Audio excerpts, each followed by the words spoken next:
The last tree standing. The morning mist clung to the ancient sequoia like a shroud, its massive trunk disappearing into the pearly haze above. Marcus Chen adjusted his grip on the biometric scanner, careful not to disturb the delicate moss beneath his boots. Being Earth's last licensed artisan woodcutter meant treating every tree like it was sacred. Because it was. Status report. Tree 274B. He spoke into his wrist recorder. Heartwood integrity at 94%. No signs of bark beetle infestation. Mycorrhizal network showing strong activity. He pressed his palm against the rough bark, feeling the subtle vibrations of sap flowing through ancient vessels. In 2157, technology could build anything, but it couldn't replicate this, the living pulse of a 1,000-year-old tree. The Protected Forest Reserve of Northern California was one of the last stands of natural woodland left on Earth. Most forests now were synthetic, engineered crops grown in climate-controlled domes. Marcus's job wasn't just harvesting, it was preservation, taking only what the forest could spare while maintaining its delicate balance. He was recording the tree's carbon sequestration rates when the air changed. The mist swirled unnaturally, forming perfect geometric patterns that defied the wind. His scanner went haywire, readings jumping off the charts. Then he saw her. She emerged from the fog like a myth made real, tall, graceful, with skin the color of moonlight on water. Her eyes were faceted like diamonds, reflecting fragments of light in impossible colors. She wore what looked like living armor, iridescent plates that shifted and flowed with her movements. Marcus Chen, she said, her voice resonating with harmonics that made the leaves tremble. I am Lyra, Cenobotanist First Class of the Galactic Collective. Your work has drawn our attention. Marcus took a step back, his hand instinctively going to the harvest axe at his belt. Not that it would do much good against whatever technology she possessed. My work? I'm just a woodcutter. Her diamond eyes sparkled with something like amusement. You are the last human who truly understands the language of forests. We've been watching how you tend these trees, how you've preserved their ancient knowledge. There are worlds across the galaxy dying for lack of what you know. I don't understand, Marcus said, though something deep in his gut told him he did. He'd always felt there was more to the forest than science could explain, patterns and connections that went beyond mere biology. Lyra gestured, and the air between them filled with a holographic display of planets. Dozens of them, their surfaces brown and lifeless. Once, these worlds were like Earth, covered in forests that maintained the balance of life. But their people chose efficiency over harmony.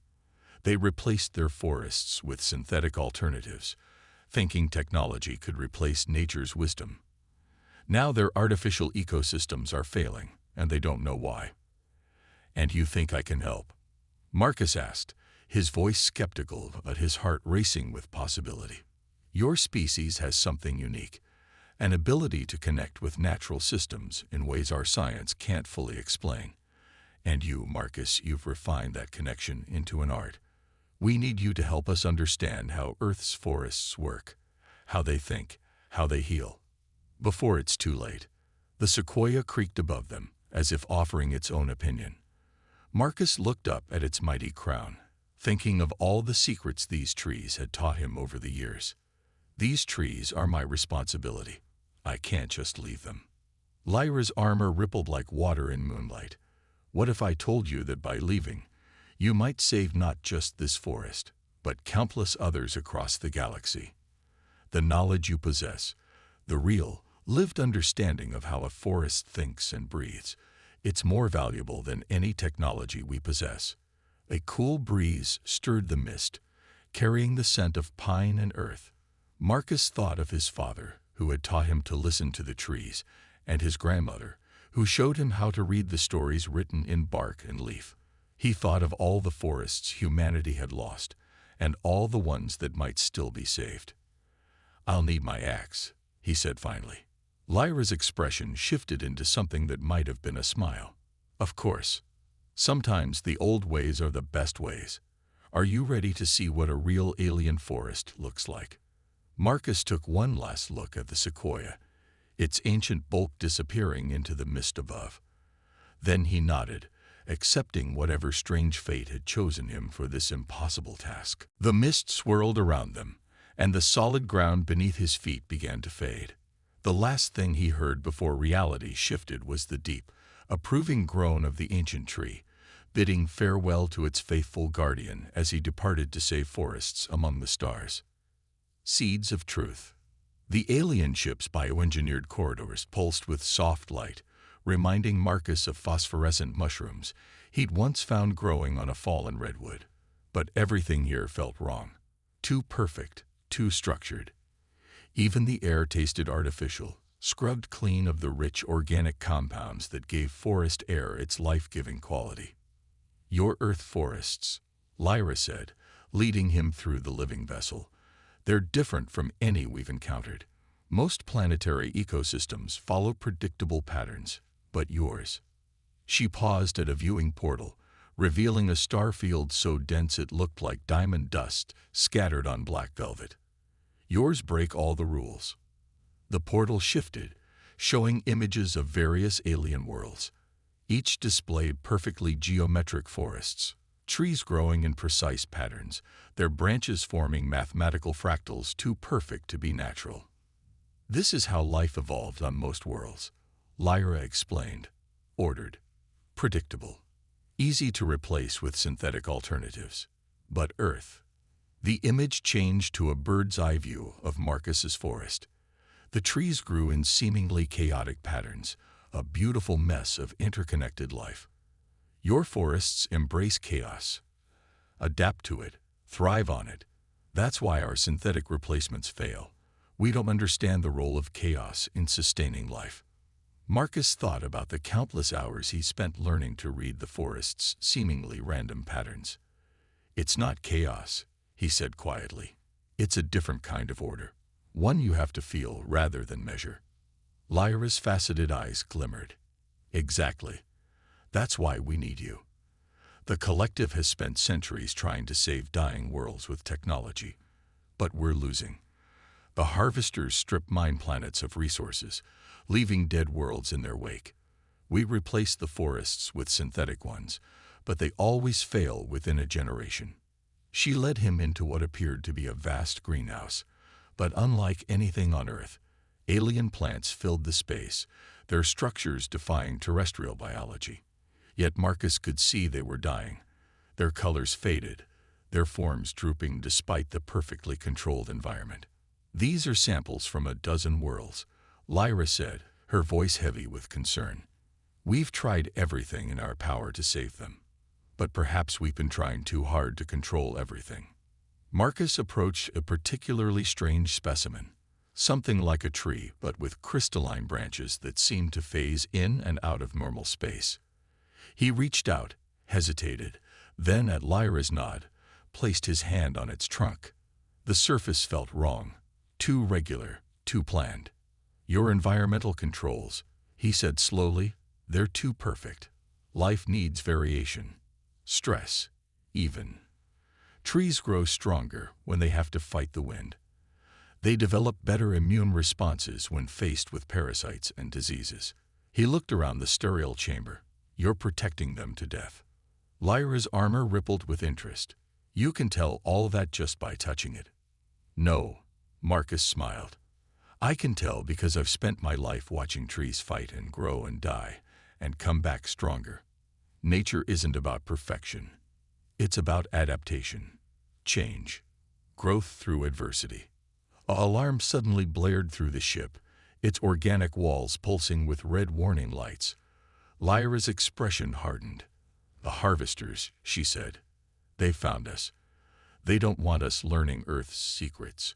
It would threaten their whole empire." The ship shuddered, and through the viewport, Marcus saw another vessel approaching. Massive, angular, more machine than living thing. Its surface bristled with what could only be weapons. "Can we outrun them?" he asked, already knowing the answer from Lyra's expression. "No," she said, "but we can fight. The question is, will you help us? This isn't your war." Marcus looked at the dying alien plants around him, then thought of his forest back on Earth. He thought of the harvesters, stripping world after world of life, replacing ancient ecosystems with dead technology. He thought of his father's words. A forest isn't just trees. It's a promise to the future. You're wrong, he said, straightening up. This is exactly my war.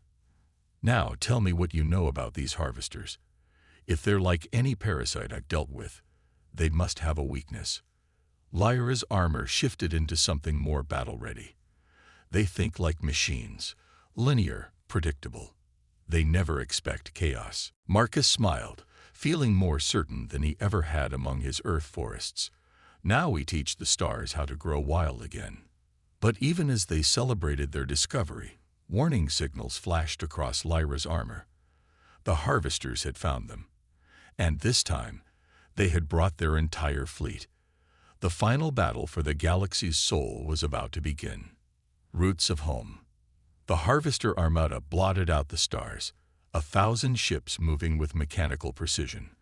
But Marcus stood calm in the hybrid forest, one hand resting on the crystalline organic trunk that pulsed with accumulated wisdom of 2 forms of life. They're giving us an ultimatum, Lyra announced, her armor displaying the incoming message. They want our research destroyed and all rehabilitated worlds returned to synthetic management. They're calling our work a biological contamination. Marcus laughed softly. They still don't understand. You can't control life. You can only be part of it. He closed his eyes, feeling the vast network of hybrid trees communicating beneath his feet. And we're not alone anymore. Across the galaxy, on every world they had awakened, the new forests were stirring. The spores they had released months ago hadn't just confused the harvester ships. They had learned, adapted, evolved. Each mechanical system they infected became a little more alive, a little more chaotic, a little more free. Their ships, Lyra gasped, watching her displays. They're changing. The harvester fleet's perfect formation began to waver as their ships' infected systems responded to the song of the hybrid forest. Living crystal began to grow across their hulls, organic patterns spreading through mechanical structures. What's happening to them? Lyra asked, watching the transformation. The same thing that happened here. Marcus gestured to the hybrid forest around them. Life isn't about dominance, it's about integration. The harvesters tried to separate the mechanical from the natural, but everything is connected, even them. The forest's song grew stronger, resonating with the infected ships above. Some of the harvester vessels began to break formation, their crews experiencing for the first time the chaotic beauty of truly living systems. They're afraid, Lyra observed. Of course they are, Marcus nodded. Freedom is terrifying when you've lived your whole life in a cage of order. But watch.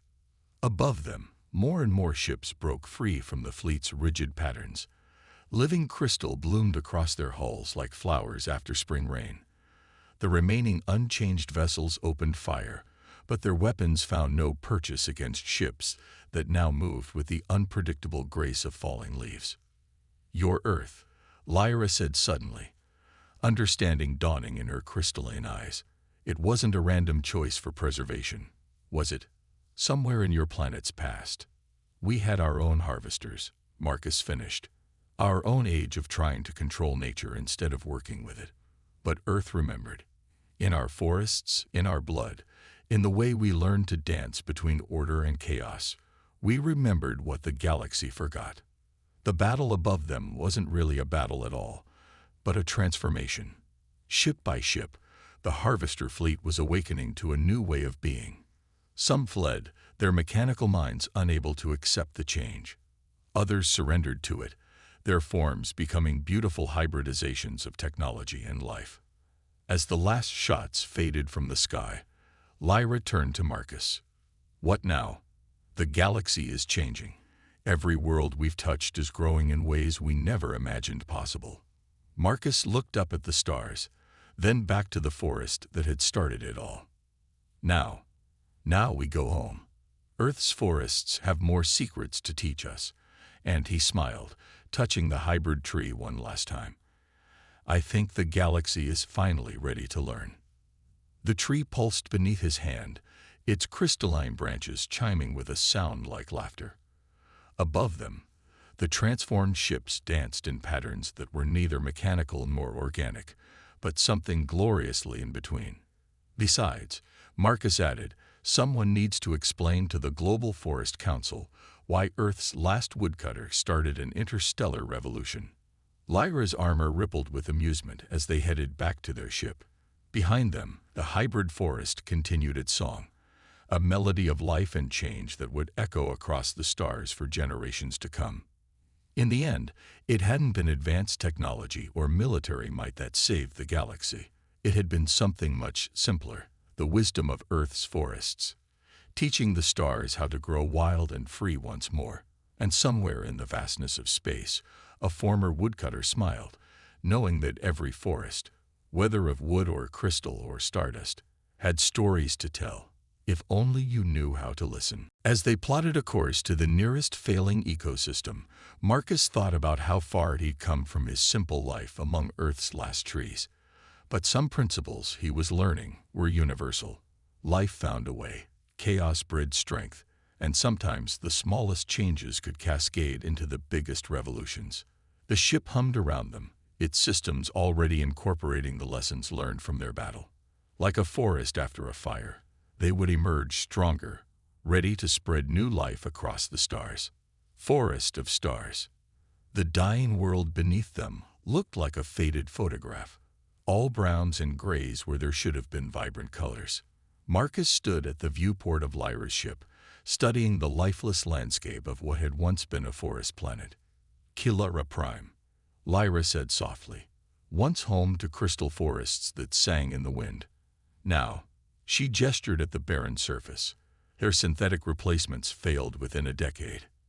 As they descended through the atmosphere, Marcus saw the remnants of the artificial forest, perfectly spaced crystal structures that might have been beautiful if they weren't so obviously dead.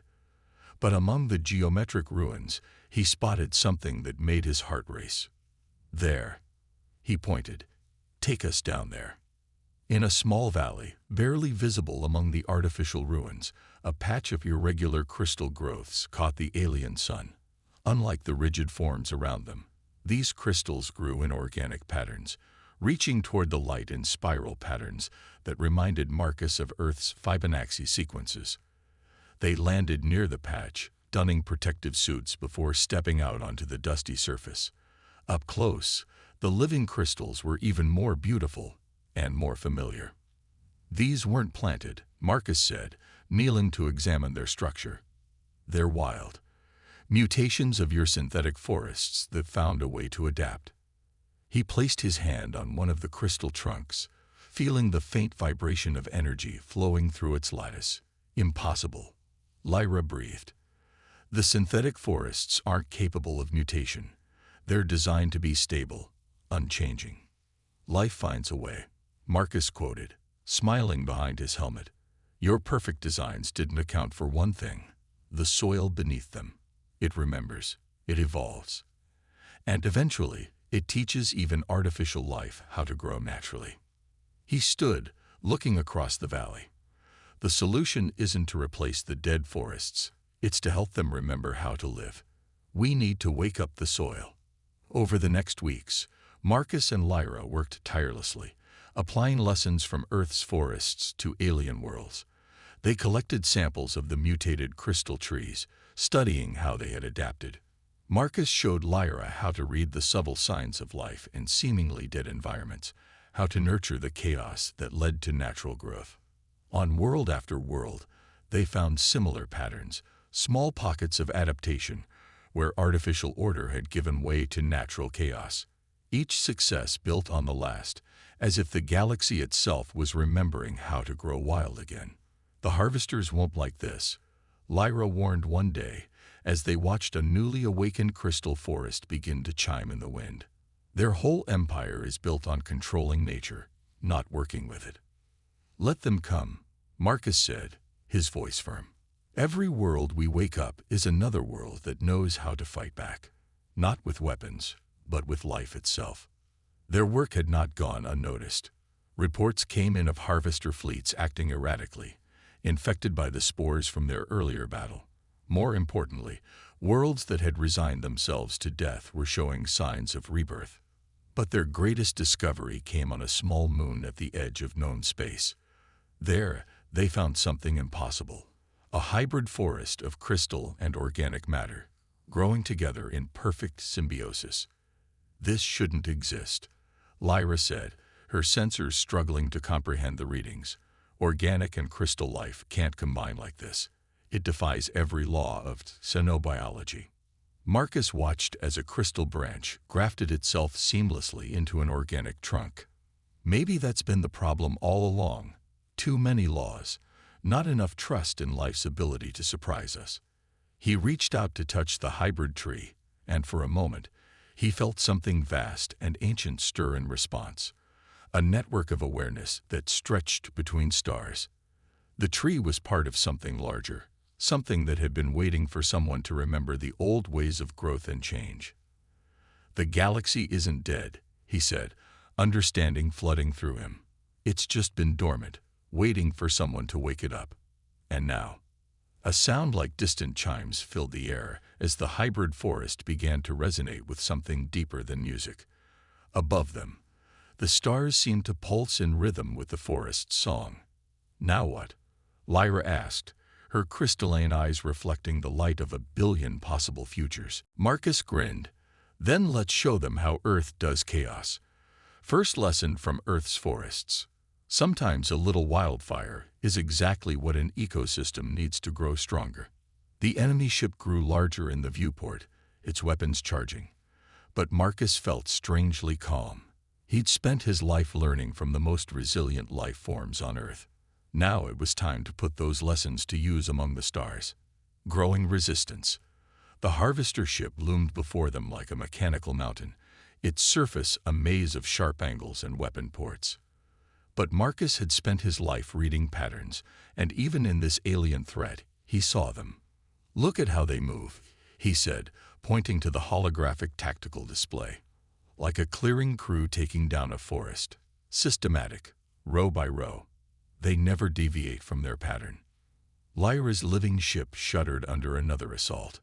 "Pattern recognition won't help us against their superior firepower," she said, her crystalline eyes scanning multiple data streams at once. "That's where you're wrong," Marcus smiled. "In the forest, the strongest species isn't always the biggest. Sometimes it's the one that knows how to bend instead of break." He studied the ship's biological controls. "Your ship, it can adapt its structure, right? Like a tree responding to stress." "Yes, but..." "Then let's show them how Earth forests handle invasive species." Marcus placed his hands on the organic control panel. "Can you link me directly to the ship's systems? Let me feel what it feels." Lyra hesitated, then pressed a sequence of commands. The ship's wall extruded a crystalline growth that wrapped around Marcus's wrist. Suddenly, his consciousness expanded. He could feel the ship's living structure as clearly as he'd always felt the pulse of his forest.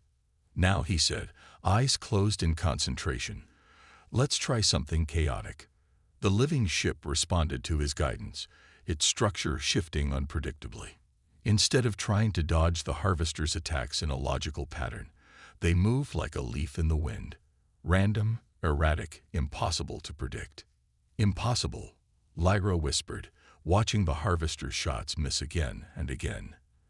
"Their targeting systems are the most advanced in the galaxy." "Advanced doesn't mean better," Marcus said through gritted teeth. "They're fighting like machines. We're moving like life." But the harvesters were learning.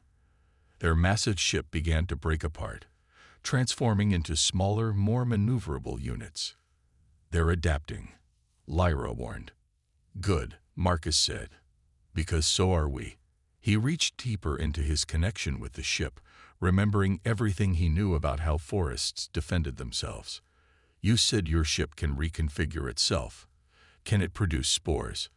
Lyra's eyes widened with understanding. "Yes, but they're meant for emergency repairs, not..." "Release them, all of them. and add a bioelectric charge. The ship shuddered as it released clouds of microscopic spores into space. The harvester vessels ignored them, until Marcus triggered the bioelectric charge. The spores attached themselves to the harvester's hulls, their organic structures interfacing with the mechanical surfaces. "What are they doing?" Lyra asked, watching in amazement as the harvester ships began to move erratically. "Something I learned from parasitic fungi," Marcus explained. "They're not damaging the ships. They're just introducing a little chaos into their systems, making them question their own readings, their own responses." The harvester ships began to fire at random. Their perfect coordination shattered. Some started to retreat, their systems too confused to maintain formation. "It won't stop them forever," Marcus said, disengaging from the ship's interface. "But it gives us time to warn Earth and any other living worlds. The key isn't to fight them directly. It's to make their perfect systems work against them." Lyra's armor shifted colors in what Marcus was learning to recognize as excitement. "This is why we needed you, not just your knowledge of forests, but your understanding of how to work with chaos instead of against it." "Speaking of chaos," Marcus said, pointing to the tactical display. "Those spores we released, they're reproducing. Every ship that retreats is carrying them back to their fleet. Their entire armada is about to get a lesson in ecological disruption." The remaining harvester ships fled, leaving behind only the vast starfield and the lingering clouds of organic spores that would continue to spread their message of chaos through the mechanized empire. "We should go after them," Lyra suggested, but Marcus shook his head. "No. First, you need to show me more of these dying worlds you're trying to save. The harvesters aren't the real problem. They're just a symptom. If we want to save the galaxy's forests, we need to start at the roots."